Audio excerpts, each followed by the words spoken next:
if your tenant stops paying rent, that doesn't mean you don't have to pay the mortgage. I'm a loan officer that helps people purchase homes, and I had a client that called me that told me they want to sell their house and buy another house. And in my initial questioning, I asked him about equity and credit and bills and income, and he's telling me everything's good. So I'm like, go ahead and do the application. So he does the application, and pretty much everything on his credit is good except for one mortgage.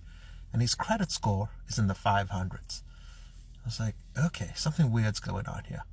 So I call him up, and I'm like, hey, listen, I see you have 2 mortgages. I see one gets paid perfect. I see you have some debts, cars, student loans. Everything's paid perfect except for this one account.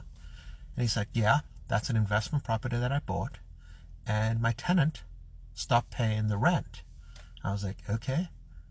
And he's like, so what does that have to do with the mortgage? And he's like, well, when I wasn't getting paid the rent, I stopped paying the mortgage. I was like, but you have tons of savings. Why didn't you pay the mortgage on the property? He's like, well, I always used that money, and since they weren't paying, I didn't pay the bank. And I said, well, the bank that lent you the money for that house, they don't have a deal with your tenant. They have a deal with you. The fact that you didn't collect rent has nothing to do with the fact that you should be paying that mortgage. That's not even a small reason. That's like a no reason. I was like, at this point, you have a credit score in the mid 500s. You have 3 30-day lates on your mortgage and 160, and you can't buy a house until at least 12 months has passed from the 60-day late, which is going to be 11 months from now.